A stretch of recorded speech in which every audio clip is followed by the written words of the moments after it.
Professional যারা কাজ করেন তারা কিন্তু মূলত এভাবেই কাজ করেন।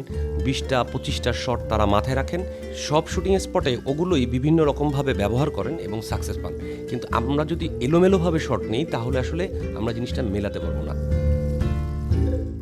আপনাদের সবাইকে আসসালামু আলাইকুম। clickandtech.com এর পক্ষ থেকে আমি আছি নেমান আপনাদের সাথে। আমরা আজকে যে বিষয়টা নিয়ে আলোচনা করব সেটা হচ্ছে সিনেমাটোগ্রাফির ভিডিও শর্টসগুলো। এখন সিনেমাটোগ্রাফির ভিডিও শর্টসগুলো মূলত কী? আগে আমাকে সিনেমা বুঝতে হবে, আমি আগেও বলেছি।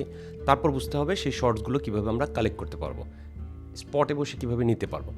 এখন দেখেন, যখন আমরা সিনেমা তৈরি করি বা বড় কোনো প্রডিউসার যখন সিনেমা তৈরি করেন তখন তাদের অনেক প্ল্যানিং থাকে। আমরা যারা ছোট কোনো প্রোডাকশনে কাজ করি বা ইউটিউবে কাজ করি তখন আমাদের ওইরকম প্ল্যানিং করার মতো সুযোগ সুবিধা থাকে না, ওরকম ভালো ডিরেক্টর থাকে না, সিনেমাটোগ্রাফার থাকে না। তো আমাদের নিজেদেরই ওই জিনিসগুলো ক্রিয়েট করে নিতে হয় যে একটা ভিডিওর ভিতরে কীভাবে একটা সিনেমার একটা লুক চলে আসে। এখন সিনেমার লুকগুলো কী? এখন আমরা যে শটটা এই মুহূর্তে দেখতে পাচ্ছি এটা গ্রামের ভিতরে একেবারেই অনাকাঙ্ক্ষিতভাবে এই সিচুয়েশনটা হয়ে যায়। ঝড় আসছে এমন একটা সময় গ্রামের একটি ধান ক্ষেতের ভেতর দিয়ে হেঁটে যায় এবং সেই শটটা নেওয়া হয়। এই শটটার ভিতরে কিন্তু দারুণ রকমভাবে সিনেমাটোগ্রাফি ফুটে ওঠে, একটা গল্প ফুটে ওঠে, একটা আর্ট ফুটে ওঠে।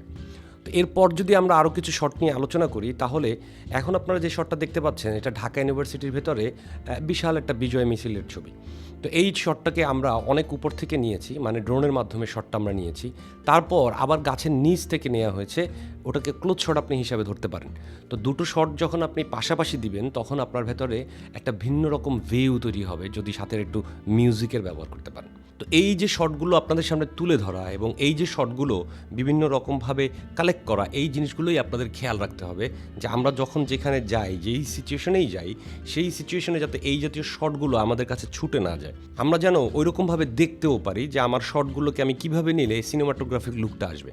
তো চলুন আমরা আরও কিছু শট নিয়ে আলোচনা করি এবং বোঝার চেষ্টা করি কখন কোন সিচুয়েশনে কীভাবে শটগুলো নিতে পারবো।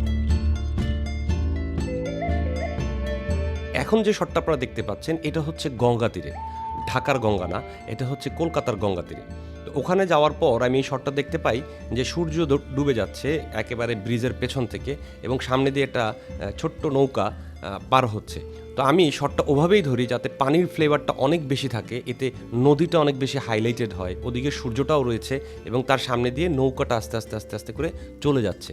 এই শটটার ভেতরে দারুণ একটা লুক তৈরি হয় এবং এই যে লুকটা, এই লুকটাই আসলে দর্শক দেখতে চাই। এইটার নিচে আপনি যখন একটা মিউজিক দিবেন সেটা স্যাড হইতে পারে, বিভিন্ন সিচুয়েশনে আপনি এই ধরনের শট ব্যবহার করতে পারবেন এবং আপনি আপনার একটা ভালো আউটপুট নিয়ে আসতে পারবেন। এরপরে যে আমরা শটটা দেখতে পাচ্ছি এটা কলকাতার একটা বিখ্যাত ভবনের, বিশেষ করে দেশের বাইরে থেকে যারাই কলকাতায় যান এই ভবনের দর্শন না করে কেউ আসেন না। এই জায়গাটার ভেতরে অনেক ঐতিহাসিক জিনিসগুলো রয়েছে, তারা রেখেছেন।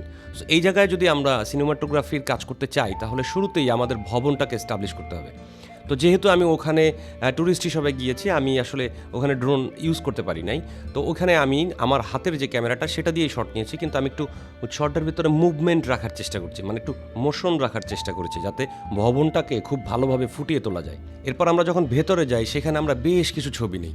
তার মধ্যে একটা মজার ছবি যেটা আপনারা এখন দেখতে পাচ্ছেন, একটা পাখি উড়ে যাচ্ছে এবং ওই ভবনটার ভেতর থেকে, ওটা এত বড় একটা হলরুম এবং সেটার ভেতরে খুঁটিনাটি অনেক কিছু আমরা অল্প অল্প করে তুলে নিয়ে আসি যাতে একটা মানুষ ওই জায়গাটাতে না গেলেও আমাদের এই ভিডিওর মাধ্যমে ওই জায়গাটার উপর একটা পরিপূর্ণ ধারণা পায়, ভালোভাবে দেখতে পারে বা বুঝতে পারে যে হ্যাঁ আমি এই জায়গায় গেলে এই জিনিসগুলো দেখতে পারবো, অথবা আমি এই জায়গায় এই জিনিসগুলো আছে সো আমি এই জায়গায় যেতে চাচ্ছি না। সো এই প্রশ্নগুলোর উত্তর আমার ওই ভিডিওটার ভেতরে থাকবে, আমি ওই ভিডিওটার ভেতরে রাখার চেষ্টা করেছি। ওখানেও আমি আবার একজন মানুষকে ফলো করার চেষ্টা করেছি। একটা মানুষ, সে বিভিন্ন জায়গায় যাচ্ছেন, বিভিন্ন ধরনের জিনিস দেখছেন, সে ওইখানে ভালো লাগছে, তার ছবি তুলতে ইচ্ছে করছে, সে ওইখানে ছবি তুলছে।